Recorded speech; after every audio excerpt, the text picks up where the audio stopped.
In a quiet little village where the birds sang and the river whispered secrets to the wind, lived a boy named Zaid. Zaid was curious, the kind of boy who asked why the sky was blue, where the stars go during the day, and how dreams are made. But there was one thing Zaid never stopped thinking about: time. He was always in a hurry, rushing to school, rushing through meals, rushing to finish his homework, just so he could rush to do the next thing. He kept checking his wristwatch like it held the answer to life itself. One afternoon, while wandering behind his grandfather's old shed, Zaid stumbled upon something strange buried under vines and dust. An old clock, but not just any clock. This one was grand and tall, with carvings of stars and crescent moons etched on its frame. But the strangest thing, it had no hands. "That's weird," Zaid whispered. "How can it tell time without hands?" He dragged it inside and showed it to his grandfather, a wise man with kind eyes and a soft smile. "A clock with no hands?" His grandfather chuckled.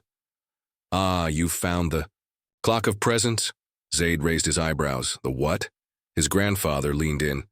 "This clock was never broken. It was built this way. On purpose." "But why?"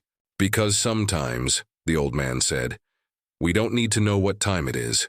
We just need to know that we're here. Now. Alive. Breathing. Feeling." Zaid didn't fully understand. Not yet.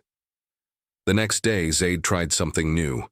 Instead of rushing through breakfast, he closed his eyes and actually tasted his food. Instead of sprinting to school, he noticed the butterflies, the trees, the rustling leaves. In class, instead of counting minutes till recess, he listened, really listened to what the teacher was saying. Days passed, and something began to shift. He laughed more. He smiled wider. He felt lighter. One evening, Zaid sat beside the old clock, watching the sunset paint the sky in gold and orange, and suddenly it all made sense. The clock doesn't need hands to be useful, he thought. It reminds me to stop counting moments and start living them. He no longer feared time slipping away, because he realized every moment was a gift waiting to be unwrapped. We spend so much of our lives chasing time, worrying about tomorrow, regretting yesterday. But sometimes the greatest gift you can give yourself is the power to pause and just be. Like Zaid, let's learn from the clock with no hands. Live now. Breathe now. Be present. Because the real magic happens not in the past, not in the future, but in the moment you're living right now. If this story touched your heart, reminded you to slow down, like this video to show your love, share it with someone who needs a gentle reminder.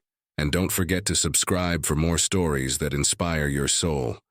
The curious case of the clock with no hands reminds us, time isn't running out. It's waiting for you to catch up.